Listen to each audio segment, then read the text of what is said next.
कारून का खजाना, अथाह संपत्ति। उम्र के 75वें पड़ाव पर पहुंच रहे 9 साल पहले एक प्रबंधन विद्यालय से सेवानिवृत्त डॉक्टर शंकर लाल ने जब कहा, मुझे तो एक कारून का खजाना ही मिल गया है।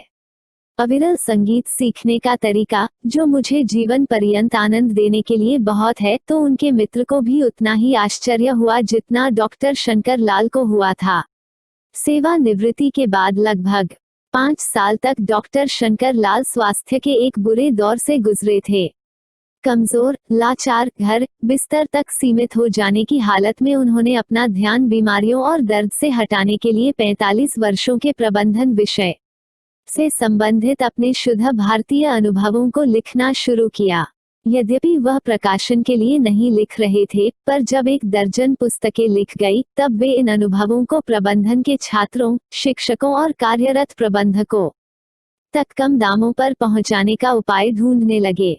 पहले उन्होंने कुछ नामचीन अकादमिक प्रकाशकों से बात की, पर उन्हें एहसास हुआ कि उन प्रकाशकों की रुचि छोटी, सारगर्भित, सरल भाषा में लिखी, आसानी से समझ में आने वाली पुस्तकों, जैसी डॉक्टर शंकर लाल ने लिखी थी, के बजाय ठोस, मोटी और वजनी किताबों में अधिक थी, जिनका मूल्य भी अधिक हो। डॉक्टर शंकर लाल दूसरे तरीके सोचने लगे। डॉक्टर शंकर लाल ने फिर प्रतिष्ठित ऑनलाइन प्रकाशकों की ओर देखा, किंतु उन्हें उनकी रुचि काल्पनिक कथाओं और आत्मकथाओं में अधिक दिखी, न कि डॉक्टर शंकर लाल की जैसी पुस्तकों में। कुछ समय पहले ही भारत सरकार ने स्वयं प्रकाशन का रास्ता खोल दिया था। डॉक्टर शंकर लाल को यह रास्ता पसंद आया, पर यहाँ भी उन्हें तब झटका लगा जब उनके मुद्रक द्वारा कुरियर सर्विस से भेजी पुस्तकें अपने गंतव्य तक समय से नहीं पहुंची। कुछ तो पहुंची ही नहीं और उन्हें जाली हस्ताक्षर से पहुंचा दिखा दिया गया। ऐसे 3 अनुभवों से जब वो उन किताबों को वापस भी न ला पा सके, तो डॉक्टर शंकर लाल व्यथित हो गए और उन पर भरोसा करना बंद कर दिया। उन्होंने फिर ई-बुक्स के द्वार अपना अनुभव बांटने की कोशिश की।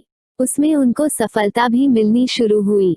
ई-बुक्स के प्रिंटेड पुस्तकों के मुकाबले कुछ अन्य फायदे भी थे, जैसे खरीदने में आसानी, लागत में जबरदस्त कमी, समय पर वितरण, जरूरतमंद लोगों को मुफ्त वितरण, पढ़ने में सुविधा, दुनिया भर में कहीं भी, कभी भी, किसी भी जगह, क्लासरूम से लेकर बेडरूम तक एक जगह से दूसरी जगह ले जाने में आसान और उपभोक्ता की आवश्यकतानुसार तुरंत पुस्तक बना ना इत्यादि। डॉक्टर शंकर लाल ने उन्हें प्रिंटेड बुक में उपभोक्ता द्वारा स्वयं बदलने का सरल तरीका भी ढूंढ निकाला, किंतु स्थानीय वेबसाइट विक्रेताओं के व्यवहार और आदतों ने उन्हें बुरी तरह झकझोर दिया। जब अत्यंत आवश्यकता हो तब बिना बताए वेबसाइट का डाउन हो जाना और फिर वेबसाइट प्रोवाइडर का फोन न उठाना, ठीक न करना और तो और डाटा डिलीट हो जाना बहुत कष्टदायक होता जा रहा था।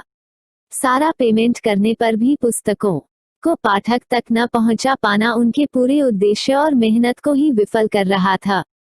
बिना किसी सहायक कार्यालय या बाहरी वित्तीय सहायता के अपने सीमित पेंशन और ज्ञान से यह कार्य करना दुश्वार और निराशा का कारण बन चला था। इन सब से ऊबकर और अपनी बेबसी और कुंठा से बाहर आने के लिए उन्होंने यह सब छोड़ छाड़ कर तीर्थ यात्रा पर जाने का निर्णय लिया और 4 धाम रामेश्वरम, द्वारका, जगन्नाथपुरी, बद्रीनाथ और 12 ज्योतिर्लिंगों के दर्शन पूरा करने का निश्चय किया और 3 माह में जुलाई-अक्टूबर 2019 में तेलंगाना, महाराष्ट्र, झारखंड और उत्तराखंड स्थित 6 तीर्थ स्थलों की यात्रा कर डाली। यह उनके और पत्नी के स्वास्थ्य को देखते हुए उनके लिए किसी अचंभे से कम न था, क्योंकि पिछले कुछ सालों से उनके लिए सड़क मार्ग से 1 घंटे की यात्रा करना भी मुश्किल हो गया था। लेकिन अभी तो और अचंभे बाकी थे। इन यात्राओं के दौरान उन्हें यह सवाल बार बार घेर रहा था, क्या उन्हें वह सब बंद कर देना चाहिए जिसकी वह कोशिश कर रहे थे और अपने जीवन का एक नया अध्याय शुरू करना चाहिए।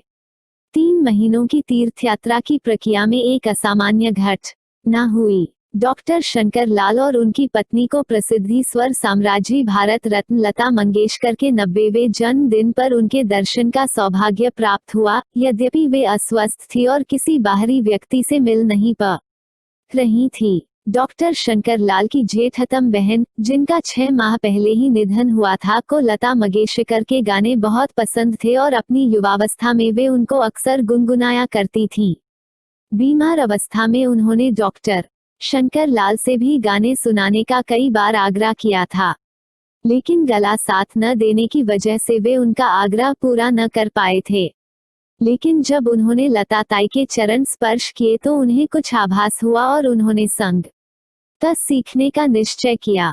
क्या हुआ अगर वे गा नहीं सकते? उंगलियां तो हैं जिनसे वे कोई वाद्य बजाने की कोशिश तो कर सकते हैं। वह समझ नहीं पा रहे थे कि कड़ी उंगलियों और क्षीण स्मरण शक्ति वाले एक बूढ़े व्यक्ति को बिना सहायता के पूरे गाने की धुनें कैसे याद रह सकती हैं और वह उन्हें बजा भी सकता है। कैसे कैसे कैसे उनकी उत्सुकता बढ़ती जा रही थी। ऐसा तो उन्होंने सपने में भी नहीं सोचा था। इससे भी रोचक एक तथ्य और था। वाद्य बजाना सीखने के साथ साथ वह वेबसाइट बनाना, उसे होस्टिंग करना और चलाना भी सीखते जा रहे थे, एक विषय जिससे उनका संपर्क लगभग एक दशक पहले छूट चुका था, ताकि वह उस साहित्य का प्रसार कर सकें जो उन्होंने विकसित किया था और करते जा रहे थे। अति उत्साह में वह इन सब में आने वाली कठिनाइयों को दूर करने के लिए अपना एक होम वेब सर्वर बनाने की भी सोच बैठे और वह बन भी गया। साथ ही वह अपने साहित्य के ऑडियोज और वीडियोस भी बनाते रहे, जिसके परिणाम स्वरूप कई अभिनव प्रयोग भी हुए, जैसे अपने विषय सामरिक प्रबंधन स्ट्रैटेजिक मैनेजमेंट को आत्मसात करने में मदद के लिए संगीत से सामरिक प्रबंधन सीखें जैसे वीडियो। अब